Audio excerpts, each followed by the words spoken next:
Lunedì 12 parte la campagna di vaccinazione antinfluenzale della Regione Veneto.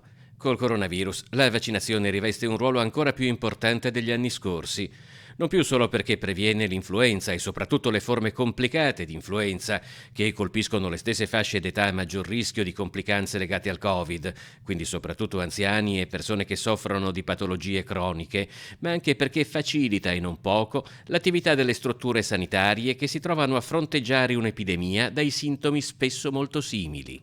La vaccinazione antinfluenzale e la prevenzione dell'influenza diventa ancora più importante perché favorisce la diagnosi differenziale, quindi semplifica la possibilità di capire a che cosa si possono attribuire i sintomi.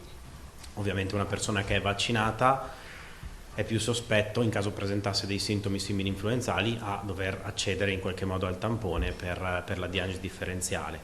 La soglia d'età entro la quale la vaccinazione è fortemente raccomandata e gratuita si è abbassata a 60 anni. Una raccomandazione estesa anche a coloro che convivono con una persona a forte rischio complicanze. Oltre al vaccino rimane fondamentale anche attenersi a quella serie di regole che compongono la cosiddetta prevenzione comportamentale.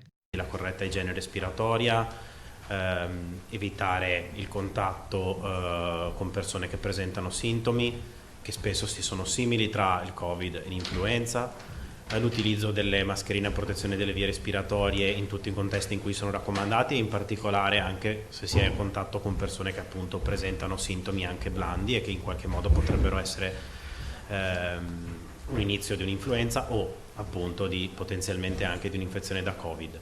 La campagna vaccinale antinfluenzale della Regione Veneto utilizzerà 1.320.000 dosi per la gran parte già distribuite, contro le circa 800.000 acquistate l'anno scorso.